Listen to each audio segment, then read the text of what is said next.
कहानी को पूरा समझने के लिए कहानी के पिछले सभी भागों को ज़रूर देखें। उसका लिंक मैं आप लोगों को डिस्क्रिप्शन बॉक्स में दे दूँगी और साथ में कमेंट बॉक्स में पिन भी कर दूँगी, तो आप वहाँ से भी जाकर देख सकते हैं। नेहा के कड़वे शब्द ईसा के मन में जैसे अटक गए थे। तुम्हारा स्टैंडर्ड, वही आवाज़ बार बार उसके भीतर गूंजती और उसके आत्मविश्वास को कुतर जाती।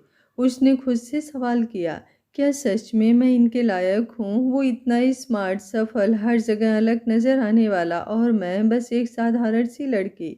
उसने अपनी ड्रेस की तरफ देखा जो कुछ देर पहले तक उसे पसंद थी। अब उसे लगा जैसे वो दुनिया से मेल ही नहीं खाती जिसमें अग्निवीर चलता है। उस दुनिया में उसकी आंखें फिर भीग गई और उसने जल्दी से बाहर देखने का बहाना किया। उधर अग्निवीर गाड़ी चला रहा था, पर उसका ध्यान सिर्फ सड़क पर नहीं था। वो बार बार चोर नज़रों से ईसा को देख लेता। उसकी चुप्पी की बदलती लय सुन रहा था वो। उसे साफ महसूस हो रहा था कि उसके मन में कुछ चल रहा है, कुछ ऐसा जो उसे भीतर से चोट पहुंचा रहा है। नेहा की बात याद आते ही उसके भीतर गुस्से की लहर उठी। किस हक से उसने ऐसा कहा? स्टीयरिंग पर उसकी पकड़ कस गई। उसने फिर देखा, ईसा ने बहुत हल्के से अपनी आंखें पोंछी। अब वो चुप नहीं रह सका। उसने गाड़ी साइड में रोक दी, इंजन बंद किया और पूरी तरह से उसकी ओर मुड़ गया। मेरी तरफ देखो, उसकी आवाज़ धीमी पर भरी हुई थी। ईसा ने नजरें उठाई, फिर झुका ली। तुम रोई हो? उसने कहा। नहीं, उसकी आवाज़ खुद उसका साथ ना दे सकी। उसने उसका हाथ पकड़ लिया। नेहा की बातों के बारे में सोच रही हो ना? बस यही सुनते ही उसकी आंखों से एक आंसू निकल आया। मुझे लगा शायद वो गलत नहीं थी। आपके साथ कोई बहुत खूबसूरत, बहुत कॉन्फिडेंट और काबिल लड़की होनी चाहिए। मैं उतनी नहीं हूँ। कभी कभी लगता है आप मेरे लिए बहुत ज़्यादा हैं और मैं आपके सामने कुछ भी नहीं। शब्द टूटते गए। अग्निवीर ने उसका हाथ कस लिया। मेरी तरफ देखो ईसा, मैं तुमसे प्यार इसलिए नहीं करता कि तुम दुनिया की नज़र में परफेक्ट हो या नहीं। मैं इसलिए करता हूँ क्योंकि तुम मेरे दिल में सुकून देती हो। तुम्हारी सच्चाई, तुम्हारी परवाह, तुम्हारी आंखों की वो मासूमियत, ये चीज़ें खरीदी नहीं जाती, मिलती है, और मुझे तुम में मिली है। जहाँ तक स्टैंडर्ड की बात है, मेरी ज़िंदगी का स्टैंडर्ड ये नहीं तय करता कि मेरे साथ खड़ी लड़की कितनी चमकती है, बल्कि ये कि वो मेरे अंधेरे में मेरा हाथ पकड़ती है या नहीं, और वो तुम हो। उसकी आवाज़ भर्रा गई।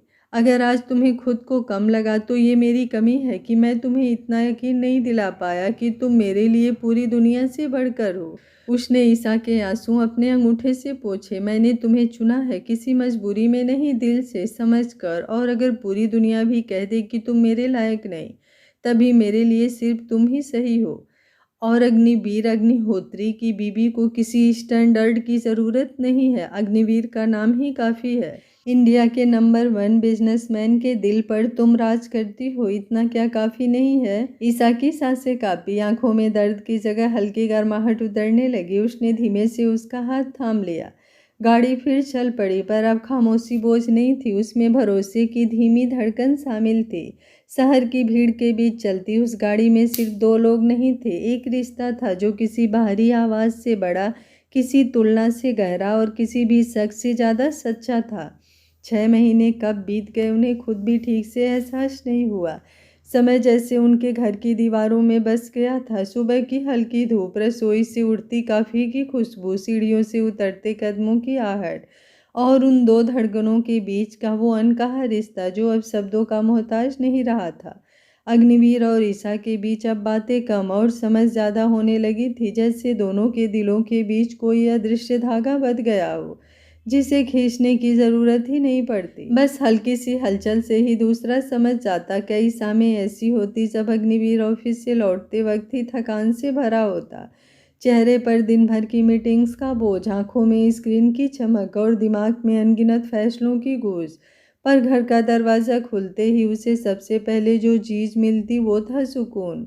और वो सुकून किसी जगह से नहीं, ईसा से जुड़ा था। कई बार उसने गौर किया, वो कुछ कहे उससे पहले ही ईसा उसके लिए काफ़ी बनाकर ले आती। एक शाम वो सोफे पर चुपचाप सिर पीछे टिकाए बैठा था, टाई ढीली, आंखें बंद। तभी उसके हाथ में गर्म मग आकर थमा। उसने आंखें खोली। सामने ईसा खड़ी थी, हल्की मुस्कान के साथ। स्वीट हार्ट, कैसे तुम बिना कहे ही जान जाती होगी? आज मैं परेशान हूँ, अग्निवीर ने थकी आवाज़ में पूछा। ईसा ने धीरे से जवाब दिया, ये दिलों की बात है शान, दिल ही समझे। अग्निवीर उस जवाब पर मुस्कुरा दिया। वो मुस्कान जिसमें राहत थी, अपनापन था और वो भरोसा था जिस सिर्फ गहरे रिश्तों में आता है। अब उनके बीच दिखावे का कोई पर्दा नहीं बचा था। ईसा को उसके चेहरे की हल्की लकीर भी बता देती कि दिन कैसा गया है उसका। और अग्निवीर को उसके कदमों की चाल से समझ आ जाता कि वो खुश है या किसी बात को भीतर दबाए हुए है। इसी दौरान एक दिन ऑफिस में एक पुरानी दस्तक फिर से सुनाई दी। अग्निवीर अपने केबिन में फाइल्स देख रहा था कि रिसेप्शन से कॉल आया। सर, नेहा मैम आपसे मिलना चाहती हैं। उसने एक पल सोचा, फिर शांत स्वर में कहा, भेज दीजिए। दरवाज़ा खुला, नेहा अंदर आई, पहले जैसी आत्मविश्वासी, पर इस बार उसकी आंखों में हल्की संकोच की परत थी। हाय अग्नि, उसने धीमे स्वर में कहा, मैं एक प्रोजेक्ट पर काम कर रही हूँ, चाहती हूँ तुम भी पार्टनर बनो। अग्निवीर ने कुर्सी से उठकर औपचारिक हाथ मिलाया, फिर सीधा उसकी आंखों में देखते हुए बोला, नेहा, तुम्हारे साथ काम करने में मुझे कोई दिक्कत नहीं है, प्रोफेशनली तुम बहुत अच्छी हो। लेकिन एक बात साफ कर दूं, होटल वाले दिन जो हुआ, मेरी पत्नी के बारे में जो कहा गया, वो गलती दोबारा नहीं होनी चाहिए। मेरी बीवी के बारे में एक भी गलत शब्द अग्निवीर अग्निहोत्री बर्दाश्त नहीं करेगा। ईसा मेरा गुरूर है। उसके स्वर में गुस्सा नहीं, दृढ़ता थी। नेहा की नज़र झुक गई। आई एम सॉरी अग्नि, उस दिन मैं गलत थी। शायद मैं समझ नहीं पाई थी, पर अब मैं समझती हूँ तुम्हारा रिश्ता बहुत सच्चा है। उस दिन की बातचीत के बाद चीज़ें बदल गई। प्रोजेक्ट शुरू हुआ और काम के दौरान नेहा ने सच में अपना रवैया बदल दिया। धीरे धीरे उसने देखा कि अग्निवीर की हर बात में ईसा का जिक्र सम्मान के साथ आता है। कोई दिखावा नहीं, बस सहज अपनापन। एक दिन ऑफिस मीटिंग के बाद उसने खुद कहा, मैं ईसा से मिलना चाहती हूँ। जब मुलाकात हुई तो ईसा की सादगी, उसका शांत स्वभाव और लोगों को सहज कर देने वाली मुस्कान ने नेहा की सारी धारणाएं तोड़ दी। धीरे धीरे तीनों के बीच एक नई समझ बन गई, जहाँ कोई प्रतिस्पर्धा नहीं थी, बस सम्मान था। नेहा अब परिवार का हिस्सा तो नहीं, पर एक सच्ची दोस्त बन चुकी थी, जो उनके रिश्तों की गहराई को दिल से मानती थी। इधर दिन बीतते गए और अग्निवीर की कंपनी नई ऊंचाइयां छूती चली गई। लगातार मेहनत, सही फैसले और एक स्थिर मन जो उसे घर से मिलता था, सबने मिलकर उसकी सफलता की कहानी लिख दी। साल का सबसे बड़ा बिजनेस अवार्ड फिर उसी के नाम हुआ। ऑडिटोरियम में तालियों की गूंज थी, रोशनी मंच पर केंद्रित थी और जब उसका नाम पुकारा गया तो वो मंच पर पहुंचा। ट्रॉफी हाथ में ली, कुछ पल चुप रहा, फिर बोला, लोग कहते हैं हर सफल आदमी के पीछे एक औरत का हाथ होता है। मैं कहता हूँ, मेरी सफलता के साथ चलने वाली, मुझे गिरने से पहले संभालने वाली, मेरे टूटे दिल को जोड़ने वाली, वो मेरी पत्नी है। उसकी नज़र दर्शकों में बैठी ईसा पर टिक गई। इस साल मेरी कंपनी जहाँ पहुँची है, उसका श्रेय सिर्फ मेरे फैसलों को नहीं, उस सुकून को है जो मुझे घर लौटकर मिलता है, और वो सुकून मुझे ईसा देती है। ईसा की आंखों से आंसू बह निकले, पर वो दुख के नहीं थे, वो उस एहसास के थे कि किसी ने उसे सिर्फ प्यार नहीं दिया, उसे उसकी कीमत भी महसूस कराई। उस पल में उसे लगा, शायद यही असली अमीरी है, किसी की दुनिया में इतनी अहमियत होना कि उसकी सफलता की कहानी में तुम्हारा नाम खुद जुड़ जाए। घर लौटते वक्त कार की खिड़की से बाहर देखते हुए उसने अग्निवीर का हाथ थाम लिया। कोई बड़ा वादा नहीं, कोई नाटकीय शब्द नहीं, बस उंगलियों की पकड़ जिसमें 6 महीनों की सांझी हंसी, साझा दर्द और हर रोज थोड़ा थोड़ा बढ़ता भरोसा था। उनका रिश्ता अब प्यार नहीं, आदत भी बन चुका था। अच्छी वाली आदत जिसके बिना दिन अधूरा लगे। और शायद यही किसी कहानी का सबसे खूबसूरत मोड़ होता है, जहाँ शोर कम हो जाता है पर दिल की आवाज़ सबसे साफ सुनाई देती है। 2-3 दिनों से ईसा खुद भी महसूस कर रही थी कि उसके अंदर कुछ बदल सा रहा है। कोई बड़ी तकलीफ नहीं, पर एक अजीब सा ढीलापन, जैसे शरीर उसका साथ थोड़ा धीमे दे रहा हो। सुबह उठते ही पहले जैसी फुर्ती नहीं रहती, सीढ़ियाँ चढ़ते हुए सांस जरा जल्दी फूल जाती है, और 2 काम करने के बाद ही लगता जैसे बहुत देर से काम कर रही हो। चेहरा भी थोड़ा फीका पड़ गया था, वही चेहरा जो हमेशा हल्की मुस्कान से भरा रहता था। आज उस पर थकान की परछाई साफ दिखने लगी थी। दादी माँ की अनुभवी आंखें भला ये सब कैसे ना पकड़ती। उस दोपहर ईसा रसोई में खड़ी थी, हाथ में आटा, पर ध्यान जैसे कहीं और था। दादी माँ चुपचाप दरवाजे पर खड़ी उसे देखती रही। उसके कंधों का हल्का झुकना, बार बार रोक कर सांस लेना, आंखों की थकी चमक, सब कुछ उसकी नज़र से छूटा नहीं। क्या बात है बेटा? उन्होंने पास आकर बहुत नरमी से पूछा। कोई परेशानी है लाडो? ईसा ने चौंक कर उनकी तरफ देखा, तुरंत मुस्कुराने की कोशिश की। नहीं दादी माँ, बस थोड़ी थकान लगती रहती है, हमेशा सुस्ती सी रहती है, जैसे बहुत काम कर लिया हो, जबकि करती तो कुछ खास नहीं। दादी माँ की नज़र एक पल को उसके चेहरे पर टिक गई, गहरी, समझदार, जैसे वो उसके शब्दों से ज़्यादा उसके शरीर की भाषा पढ़ रही हो। उनके होठों पर हल्की सी रहस्यमयी मुस्कान आई, पर उन्होंने अभी कुछ नहीं कहा। चलो, 2 दिन बाद अग्निवीर का बर्थडे है, उन्होंने बात मोड़ते हुए कहा। ये सुनते ही ईसा की आंखों में जैसे अचानक रोशनी भर गई, थकान के पीछे छिपी उसकी चंचल आत्मा एकदम जाग उठी। सच? उसकी आवाज़ में बच्चों जैसी चमक आ गई। फिर तो हमें कितनी तैयारी करनी होगी। मैं उन्हें सरप्राइज़ देना चाहती हूँ दादी माँ, ऐसा सरप्राइज़ जो उन्हें हमेशा याद रहे। दादी माँ ने गहरी सांस ली, आवाज़ थोड़ी उदास हुई। वो अपना बर्थडे कभी सेलिब्रेट नहीं करता बेटा। ईसा का चेहरा नरम पड़ गया, पर आंखों की चमक बुझी नहीं। तो इस बार करेंगे, उसने धीमे प्रदृढ़ स्वर में कहा। हम घर में ही प्लान करेंगे, सिर्फ हम लोग, आप, मैं और विशु, और उनकी दोस्त नेहा को भी बुलाएंगे। बाकी कोई नहीं, उन्हें शोर पसंद नहीं है, पर प्यार से भरा छोटा सा सरप्राइज, वो ये उन्हें बहुत खुश करेगा, आप देखना। दादी माँ एक पल को सच में उसकी तबीयत की चिंता भूल गई। उनके सामने खड़ी लड़की सिर्फ बहू नहीं लग रही थी, किसी की जिंदगी में रोशनी भरने का इरादा लेकर खड़ी एक नर्म दिल थी। तो सच में मेरी लाडो है। उन्होंने उसके सिर पर हाथ फेरा। उसी शाम ईसा ने हिम्मत जुटाकर नेहा को फ़ोन किया। आवाज़ में हल्की झिझक थी, पर दिल साफ था। नेहा, 2 दिन बाद अग्नि का बर्थडे है, मुझे तुम्हारी मदद चाहिए। मुझे यहाँ की सजावट, थीम, इन सब का ज़्यादा आइडिया नहीं है, मैं उन्हें सरप्राइज़ देना चाहती हूँ। उधर से नेहा की आवाज़ गर्मजोशी से भरी आई।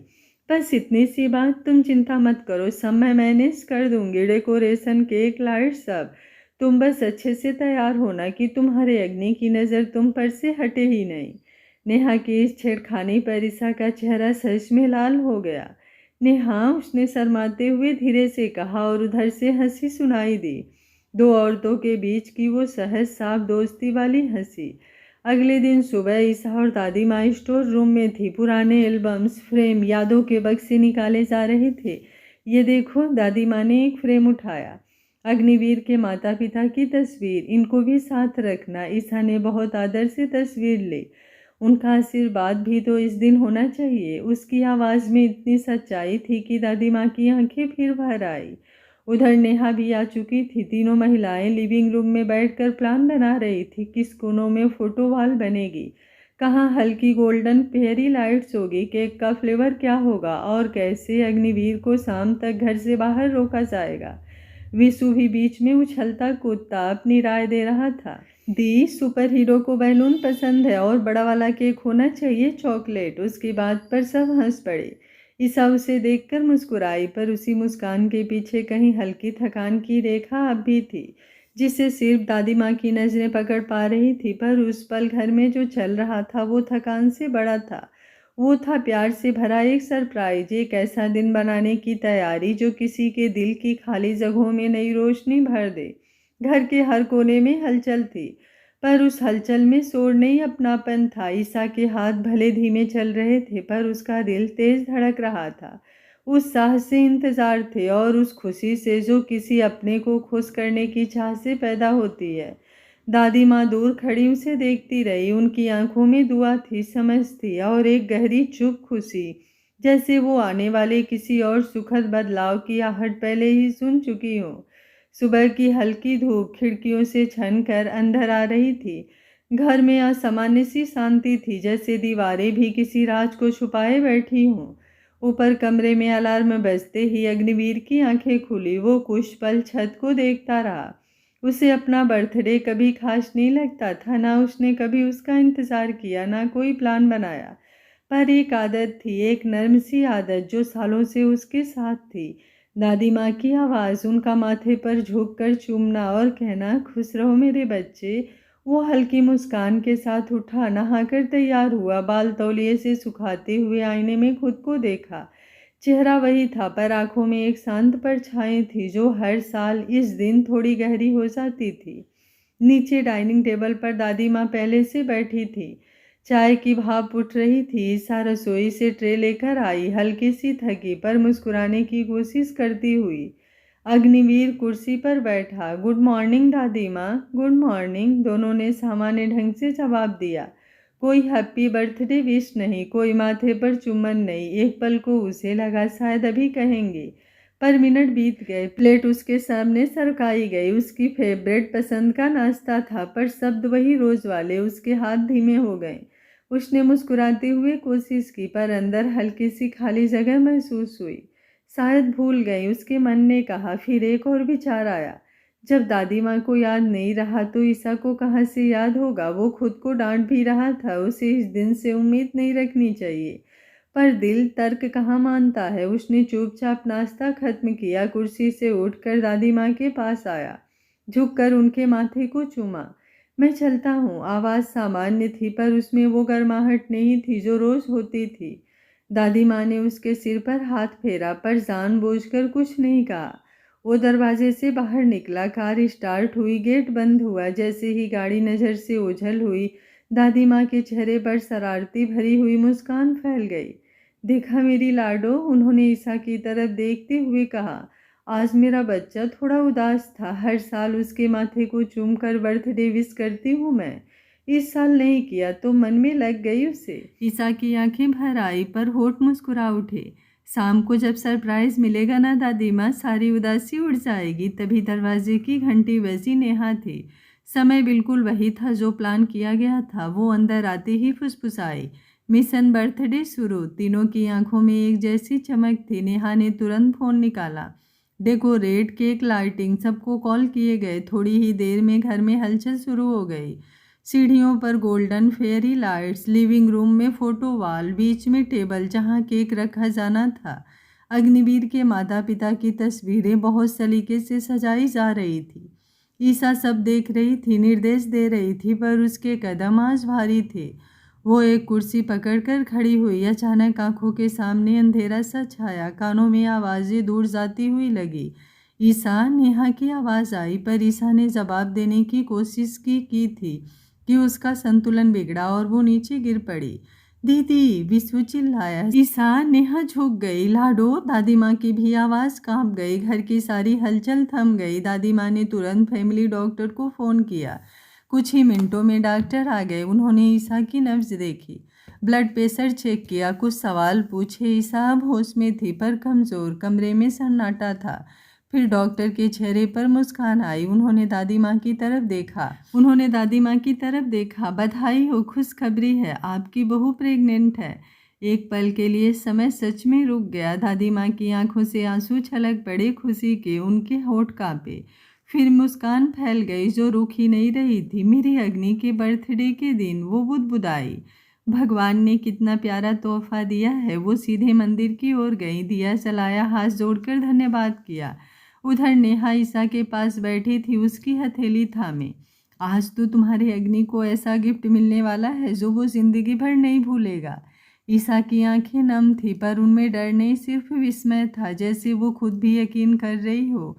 विश्व सबको बारी बारी देख रहा था, उलझन में। दीदी की तबीयत खराब है, आप लोग खुश क्यों हो? दादी माँ ने उससे गोद में खींचा, उसके गाल खींचे। अरे मेरे प्यारे विशु, तेरे सुपर हीरो पापा बनने वाले हैं, और तेरी दीदी माँ, और तू मामा। विशु की आंखें गोल हो गई। फिर वो उछल पड़ा। मैं मामा बनूंगा, मैं मामा बनूंगा। सब हंस पड़े। दादी माँ ने उसके होठों पर उंगली रखी। चुप, अभी किसी को नहीं बताना। सबसे पहले तेरी दीदी तेरे सुपर हीरो को बताएगी। घर में फिर से हलचल शुरू हुई, पर अब सजावट के साथ साथ हवा में एक और खुशबू फैल चुकी थी, नई जिंदगी की, नए रिश्ते की, जो शाम को एक आदमी की दुनिया हमेशा के लिए बदल देने वाला था। शाम ढलते ढलते घर का हर एक कोना जैसे किसी मीठे राज को अपने अंदर छुपाए मुस्कुरा रहा था। सुबह की हल्की उदासी अब दीवारों से उतर चुकी थी और उसकी जगह ले ली थी चमकती लाइटों, फूलों की खुशबू और धीमी सी भाग दौड़ ने। नेहा ने सच में पूरा घर पलट दिया था। हाल की छत से लटकती सुनहरी लड़ियों ऐसे चमक रही थी जैसे छोटे छोटे तारे घर के अंदर उतार लिए गए हों। दीवारों पर सफ़ेद और हल्के गुलाबी फूलों की झालरें सजी थी और बीचों बीच एक खूबसूरत टेबल पर सजा केक अभी ढका हुआ था, जैसे सही पल का इंतजार कर रहा हो। रसोई से आते पकवानों की खुशबू ताजे फूलों की महक से घुलकर पूरे माहौल को और भी मदहोश बना रही थी। नेहा अपने कमरे में खड़ी अलमारी का दरवाज़ा पकड़े ईसा को देख रही थी। आज तो वेस्टर्न पहन लेना, कभी तो बदल भी लिया कर। ईसा हल्की मुस्कान के साथ सिर हिलाती हुई बोली, उसकी उंगलियां साड़ी के कपड़े को छूती हुई जैसे खुद फैसला कर चुकी हो। नहीं, उन्हें मेरे ऊपर साड़ी ही अच्छी लगती है। नेहा की आंखों में शरारत चमकी। ओहो, उन्हें अच्छी लगती है। अच्छा ठीक है, आज तुझे मैं तैयार करूंगी, ये बात तो तुझे मेरी माननी ही पड़ेगी। फिर देखना कौन नज़र हटाता है। ब्लैक रंग की वो डिज़ाइनर साड़ी जिस पर सफ़ेद मोतियों का नाजुक काम था, ईसा के बदन पर ऐसे लिपटी जैसे रात का आकाश चांदनी को ओढ़े हो। पल्लू कंधे से गिरते हुए उसकी कमर की लकीरों को हल्के से छूता हुआ नीचे आ रहा था। नेहा ने बड़े प्यार से उसका हल्का मेकअप किया। गालों पर कोमल गुलाबी आभा, आंखों पर काजल की गहराई और होठों पर हल्की मुस्कुराहट जैसा रंग। उसके बालों को आधा पीछे पिन कर दिया गया, बाकी खुले बाल कंधे पर गिरते हुए उसे और भी नर्म और भी मोहक बना रहे थे। आईने से खुद को देख ईसा की पलकें झुक गई, जैसे वो खुद अपनी ही झिझक में घिर गई हो। आज उसके चेहरे पर सिर्फ श्रृंगार की चमक नहीं थी, अंदर पल रहे नए एहसास की अनकही रोशनी भी थी जो उसे और भी खास बना रही थी। दादी माँ भी आज हल्की रेशमी साड़ी में सजी हाल में आकर बैठ चुकी थी, चेहरे पर वही शांति लेकिन शरारती मुस्कान। विशु तो माने खुशी को छोटा सा तूफान बन गया था। 3 पीस सूट में बाल सलीके से जमाए बार बार दरवाजे की तरफ भागता। सुपर हीरो कब आएंगे? उसकी आंखों में चमक थी जैसे ये दिन सिर्फ उसके लिए हो। तभी बाहर गाड़ी के हॉर्न की आवाज़ गूंजी। सबके दिल एक साथ धड़क उठे। नेहा ने तुरंत इशारा किया, सारी लाइटें बंद कर दी गई। हाल अंधेरे में डूब गया, बस सबकी धड़कनों की आवाज़ जैसे हवा में तैर रही थी। दरवाज़ा खुलने की आहट आई, अग्निवीर के कदम अंदर पड़े। अंधेरा देखकर उसकी आवाज़ गूंजी, ईसा, दादी माँ, विशु, सब कहाँ हो? उसके स्वर में हल्की घबराहट घुल गई। उसी पल पूरा हाल एक साथ रोशनी से भर उठा। ऊपर से फूलों की बारिश होने लगी और सबकी आवाज़ एक साथ गूंजी, happy birthday to you. Agniveer ठिठक गया। उसकी आंखें एक पल के लिए समझ ही नहीं पाई कि ये सब सच है। फिर जैसे ही उसने सामने अपने लोगों को देखा, उसकी आंखों में नमी उतर आई। उसकी नज़रें भीड़ में खोजती हुई एक चेहरे पर जाकर ठहर गई। ईसा काली साड़ी में झुकी पलकों के पीछे छुपी धड़कनों के साथ खड़ी थी। उसे देखते ही जैसे समय धीमा पड़ गया, पर अगले ही पल उसने जानबूझकर अपनी नज़रें सब पर घुमा ली। खुद को संभालते हुए दादी माँ उसके पास आई। उसने झुककर उनके पैर छुए। दादी माँ, इन सब की कोई ज़रूरत? ये सब मैंने नहीं, मेरी लाडो ने किया है तेरे लिए। उन्होंने मुस्कुराकर ईसा की तरफ इशारा किया और उसे ये सब मत कहना कि ज़रूरत नहीं थी। अग्निवीर की आंखें फिर उसकी तरफ उठी। इस बार थोड़ी देर ठहर कर नेहा ने ताली बजाई। चलो भाई, अब केक कटे। हाल के बीचों बीच सजा चॉकलेट केक उसकी पसंद का था। विशु दौड़ता हुआ आया, हैप्पी बर्थडे सुपर हीरो, और उसकी गोद में चढ़ गया। अग्निवीर ने उसका गाल चूमा, मेरा लिटिल चैम्प, चलो हम दोनों केक काटेंगे। जैसे ही उसने चाकू पकड़ा, पीछे खड़ी ईसा का हाथ धीरे से उसने पकड़कर अपने हाथों पर रख लिया। अब तीनों के हाथ साथ थे। उसे एक पल में शब्दों से बड़ा एक रिश्ता सांस ले रहा था। केक कटा, तालियां बजी। केक कटते ही जैसे हाल की हवा और भी मीठी हो गई। चाकू की धार से चॉकलेट की मुलायम परत अलग हुई और तालियों की गूंज के बीच अग्निवीर ने पहला टुकड़ा उठाकर दादी माँ की ओर बढ़ाया। उसकी उंगलियां हल्का कांप रही थी, शायद भावनाओं की वजह से। दादी माँ ने मुस्कुराकर केक खाया, आंखों में आशीर्वाद का अथाह सागर लिए। फिर उन्होंने वही टुकड़ा अपने हाथों से अग्निवीर को खिलाया, जैसे बचपन की कोई रस्म दोबारा जी ली हो। अग्निवीर ने अगला टुकड़ा उठाया और ईसा, नेहा और विशु तीनों को बारी बारी से खिलाया। हर बार उसकी नज़र अनजाने में ईसा पर एक पल ज़्यादा ठहर जाती, फिर खुद को संभल कर आगे बढ़ जाता। जब ईसा की बारी आई उसकी उंगलियां केक पकड़ते हुए थोड़ा कांपी, पर उसने मुस्कुराकर उसे खिलाया। तभी विशु शरारती हंसी के साथ आगे बढ़ा और अचानक अग्निवीर के गाल पर केक लगा दिया। एक पल को सब चौंके, फिर हंसी फूट पड़ी। अग्निवीर भी आज सच में बच्चा बन गया था। उसने भी तुरंत थोड़ा केक लेकर विशु के चेहरे पर लगा दिया। विशु खिलखिलाकर भागा। दादी माँ उसे पकड़ने का नाटक करती रही। उस पल में उम्र, जिम्मेदारियां, बीते सालों का बोझ सब गायब था। बस एक परिवार था जो हंसी में डूबा हुआ था। थोड़ी देर बाद दादी माँ आगे आई। उनके हाथ में एक छोटी सी डिबिया थी। उन्होंने उसे खोला और एक सुंदर सी चैन निकालकर अग्निवीर के गले में पहनाई। हमेशा खुश रहो। उसने उनका माथा चूम कर आशीर्वाद दिया। उनका स्वर आशीर्वाद से भीगा हुआ था। नेहा ने आगे बढ़कर एक क्लासी आवाज दी, टाइम की वैल्यू तुम्हें मुझसे बेहतर कौन सिखाएगा? उसने हंसते हुए कहा। विशु ने ढेर सारी चॉकलेट उसकी गोद में डाल दी। सुपर हीरो के लिए सुपर चॉकलेट। अग्निवीर हंसता रहा, सबको गले लगाता रहा, पर उसकी आंखें वो बार बार ईसा की ओर लौट जाती। ईसा हर बार नजरें झुका लेती, गालों पर हल्की लाली उतर आती। सबने मिलकर डिनर किया। बातें, हंसी और प्लेटों की खनखनाहट के बीच भी अग्निवीर की चोरी चोरी जाती नजरें सिर्फ एक चेहरा ढूंढती रही। डिनर के बाद नेहा ने सबको गले लगाया। मिशन सक्सेस, फिर धीरे से ईसा के कान में कहा और चली गई। विशु को दादी माँ अपने कमरे में ले गई। घर धीरे धीरे शांत होने लगा। ईसा धीमे कदमों से अपने कमरे में आई। दरवाजा खोलते ही ठिठक गई। कमरा फूलों की हल्की खुशबू, नरम रोशनी और बिस्तर पर बिखरी गुलाब की पंखुड़ियों से सजा था। नेहा की शरारती मेहनत साफ दिख रही थी। उसका दिल जोरों से धड़कने लगा। कुछ ही पल बाद दरवाज़ा फिर खुला। अग्निवीर अंदर आया। कमरे को सजा हुआ देखकर उसकी आंखें फैल गई थी। दोनों की नज़रें मिली, फिर जैसे दोनों को एक साथ अपनी धड़कनों की आवाज़ सुनाई देने लगी। वो धीरे धीरे उसकी ओर बढ़ा। ईसा के कदम खुद ब खुद पीछे हटे, पर ईसा की आंखें अग्निवीर से हट नहीं रही थी। अचानक उसने आगे बढ़कर अपने पैर उसके पैरों पर रख उसके सीने से लगकर कमर से पकड़कर खड़ी हो गई। अग्निवीर ने अभी अपनी बाहों का घेरा उसके कमर पर कस दिया। ईसा जैसे अपने और अग्निवीर के बीच की दूरी को खुद मिटा देना चाहती हो। उसने हाथ बढ़ाकर उसके गालों को छुआ, फिर उसकी आंखें, माथे और दोनों गालों को प्यार से चूमा। हैप्पी बर्थडे माय लव, उसकी आवाज़ कांप रही थी। फिर वो थोड़ा और करीब आई और उसके होठों को लॉक कर दिया। एक लंबा, गहरा पर बेहद कोमल चुम्बन, जिसमें कोई जल्दबाजी नहीं थी, सिर्फ सालों का भरोसा, अपनापन और बेपनाह मोहब्बत थी।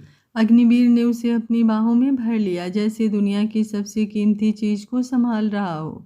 थैंक यू वेरी मच, मेरी लाइफ में आने के लिए, मेरी दुनिया को इतना खूबसूरत बनाने के लिए और आज का दिन इतना खास करने के लिए, उसने धीरे से कहा। फिर हल्की शरारत से बोला, सबने गिफ्ट दिया पर मेरी बीबी ने नहीं, और आज तुम्हारे चेहरे पर ये अलग सा नूर किस बात का है?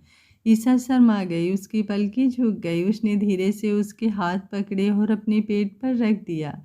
उसकी आवाज़ फुसफुसाहट जैसी थी, ये आपका गिफ्ट है। एक पल को अग्निवीर समझ नहीं पाया, फिर जैसे ही उसका मतलब दिल तक पहुंचा, उसकी सांस अटक गई, आंखों में चमक और नमी साथ साथ उतर आई। क्या मैं जो समझ रहा हूँ वो सच है? उसकी आवाज़ भर्रा गई। उस रात कमरे में सिर्फ दो धड़कनें नहीं थी, एक नई नन्ही उम्मीद की धड़कन भी थी जो उनके प्यार को हमेशा के लिए एक नए अर्थ में बांध चुकी थी। क्या मैं पापा बनने वाला हूँ? हम पेरेंट्स बनने वाले हैं? ईसा ने नम आँखों के साथ हाँ में सिर हिला दिया। आज का पार्ट आप लोगों को कैसा लगा? कमेंट बॉक्स में अपनी राय ज़रूर दीजिएगा। कहानी अच्छी लग रही है तो वीडियो को एक लाइक ज़रूर करिएगा। Thank you for watching. मिलते हैं कहानी के अगले भाग में, तब तक स्वस्थ रहिए, मस्त रहिए, अपना ख्याल रखते रहिए।